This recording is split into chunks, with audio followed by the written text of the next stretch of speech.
हमारे देश के राजनीतिक दलों ने और नेताओं ने यह समझ रखा है कि मतदाता मूर्ख है। भाजपा को लगता है कि उत्तर प्रदेश की जनता इतनी मूर्ख है।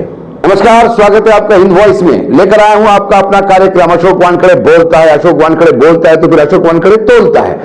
इस बार तुले गए सभी राजनीतिक दल, क्योंकि मुझे ऐसा लगता है कि हमारे देश के राजनीतिक दलों ने और नेताओं ने यह समझ रखा है कि मतदाता मूर्ख है, और इसी वजह से वो जो चाले चलते हैं चुनाव के समय, उनको लगता है कि लोग इस चक्रव्यूह में फंस जाएंगे। लेकिन दिन ब दिन मतदाता सजग हो रहा है। समय के चलते कम्युनिकेशन के साधन इतने उपलब्ध हो गए हैं, जिसे हम सोशल मीडिया कहते हैं। हर इंसान के मोबाइल पे लेटेस्ट खबर मिलती है। कल क्या हुआ नहीं, अभी क्या हो रहा है वो भी देख सकता है। इसलिए हमारे नेता एक्सपोज होते हैं। हम पत्रकार होने के नाते हम तो इनकी असलियत जानते थे, लेकिन संवाद स्थापित नहीं हो पाता था। लेकिन नई नई चीजें आ गई है। हिंद वॉइस भी हमेशा प्रयास करता है सच्चाई आपके सामने रखने का। मैं बात कर रहा था, सबसे पहले गुजरात की करें। गुजरात में मुख्यमंत्री के साथ पूरा मंत्रिमंडल ही बदल दिया।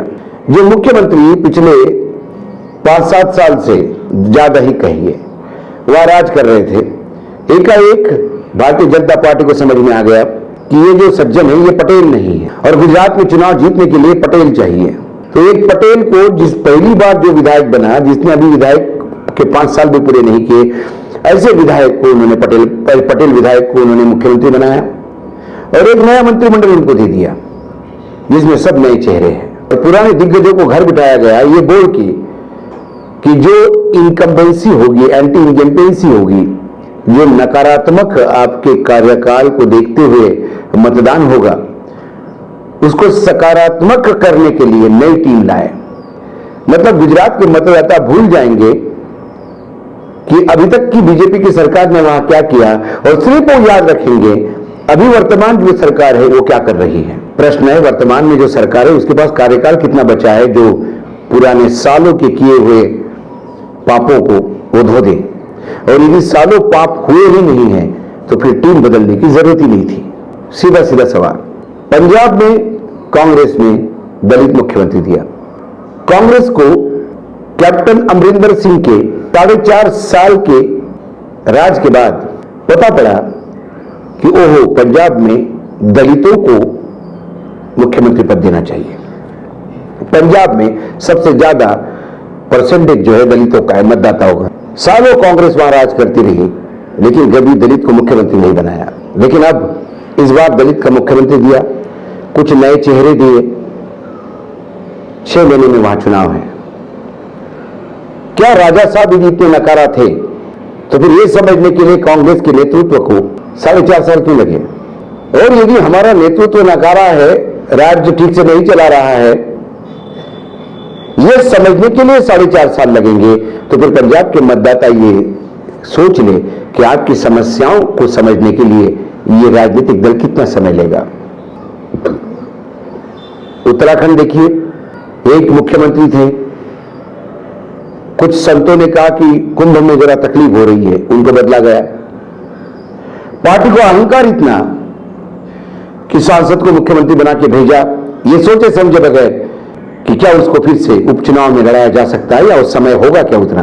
फिर जब समझ में आ गया कि इनको तो 6 महीने के पहले मुख्यमंत्री को विधायक बनना जरूरी है, और विधायक हम बना नहीं पाएंगे क्योंकि उपचुनाव हो नहीं सकते, फिर इस्तीफा हुआ और एक नए मुख्यमंत्री को प्रदेश संभालने के लिए दिया गया।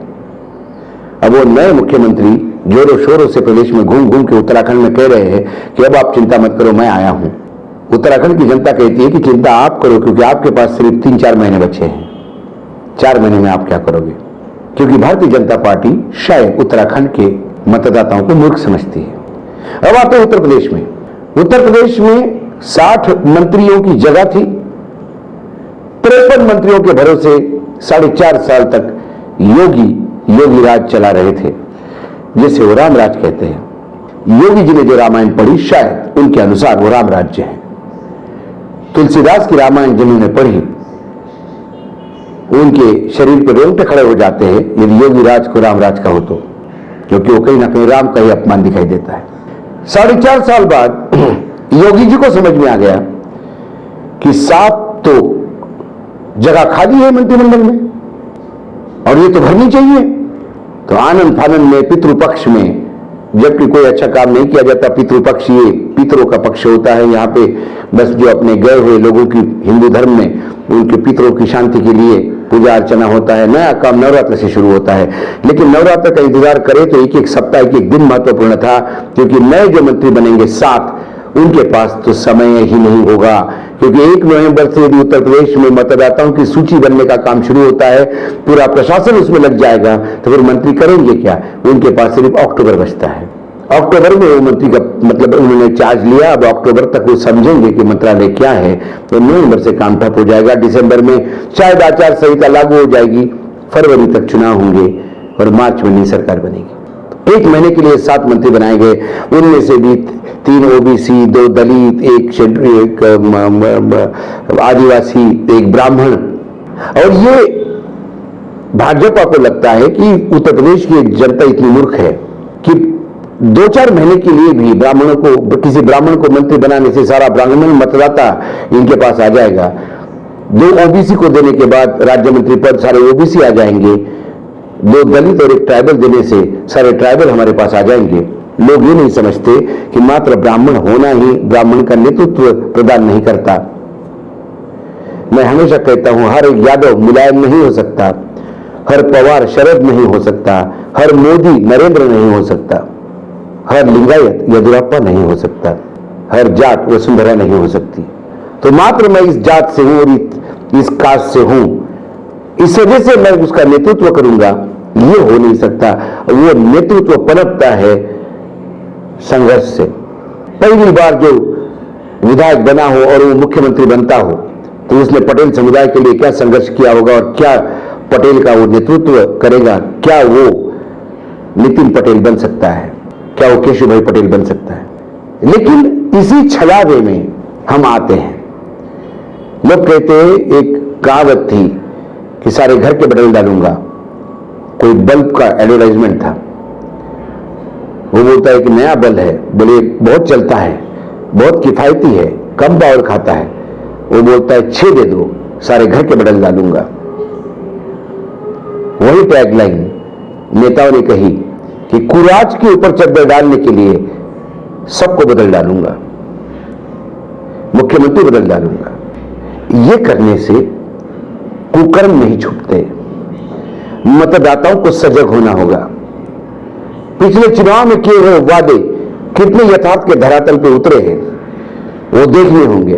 और वो मतदाता जनता जनार्दन आप हो, आप ही देख सकते हो, और मैं आपकी रिएक्शन पे ही विश्लेषण कर सकता हूं। क्योंकि यदि कोविड पे उत्तर प्रदेश में पूरी तरह से कंट्रोल किया गया ऐसा कहते हैं मुख्यमंत्री, तो फिर गंगा में तैरने वाली लाशें किसकी थी, सवाल ये भी उठेगा। यदि यूपी नंबर 1 है, तो फिर कुपोषण में नंबर 1 क्यों है, ये भी सवाल उठेगा। जीडीपी में सबसे नीचे से नंबर 1 क्यों है, ये भी सवाल उठेगा। यदि 40 लोगों को रोजगार दिया, तो फिर बेरोजगार रास्ते पे घूम रहे, ये भी सवाल उठेगा। यदि किसान बहुत खुश है, तो फिर ये बकाया गन्ने का जिसका है वो कहां के किसान है, ये भी सवाल उठेगा। यदि दलित को मुख्यमंत्री बनाने से दलितों का उत्थान होगा, तो ये गलत फहमी है। उत्तर प्रदेश में मायावती पिछड़ों की नेता बनके मुख्यमंत्री रही, पिछड़े वही रहे, मायावती जी का लाइफस्टाइल बदल गया। जो भी सत्ता में आता है वो सवर्ण हो जाता है, चाहे दलित हो, सवर्ण हो, ओबीसी हो, आदिवासी हो। सत्ता का एक अपना गुण है, सत्ता की अपनी जात है, और वो सवर्ण की जात है। क्योंकि सत्ता के साथ दंभ आता है, सत्ता के साथ पैसा आता है, सत्ता के साथ चाटुकार आते हैं, सत्ता के साथ बहुत सारी चीजें आती हैं। वो आपको एक उच्च वर्ग में बिठा देती है। फिर जिनके बीच में से आप उठ के आते हो, वो आपको बौने नजर आने लगते हैं। इसलिए ये तमाम जो खेल हुए हैं अलग अलग राज्यों में, चुनावी जहां चुनाव होने वाले हैं अभी 2022 की शुरुआत में ही, तो मतदाताओं को ध्यान देना होगा। राजनीतिक दल कुछ भी सोचे, आपको सोच समझ के बटन दबाना है, क्योंकि 30 सेकंड का समय और पूरे 5 साल के लिए आपका भविष्य आप किसी के हाथ में सौंपने देते हो। आज इतना ही। फिर आऊंगा किसी नए विषय के साथ। तब तक के लिए नमस्कार, लेकिन देखते रहिएगा हिंद वॉइस।